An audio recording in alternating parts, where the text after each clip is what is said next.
कामोठे उपनगरातील तब्बल 15,000 नागरिकांना सुमारे 27 तास वीज पुरवठ्याविना राहावे लागल्याने संतापाची लाट उसळली आहे।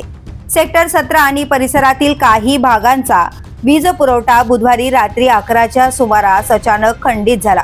सुरुवातीला हा तांत्रिक बिघाड असून काही वेळात वीज पुरवठा सुरळीत होईल अशी अपेक्षा नागरिकांनी व्यक्त केली होती।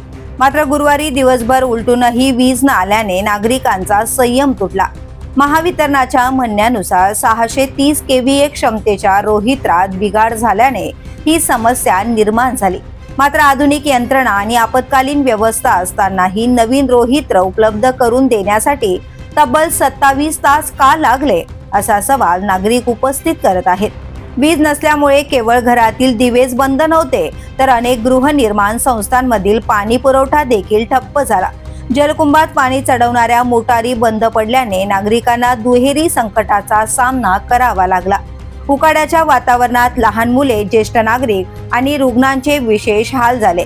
संतप्त नागरिकांनी गुरुवारी रात्री महावितरणाच्या उपकेंद्र कार्यालयात धडक देत प्रशासनाविरोधात तीव्र नाराजी व्यक्त केली। वीज बिल भरण्यास उशीर झाला तर तात्काळ कारवाई केली जाते, मग वीज पुरवठा खंडित झाल्यानंतर दुरुस्तीसाठी इतका विलंब का, असा संतप्त सवाल यावेळी नागरिकांनी उपस्थित केला।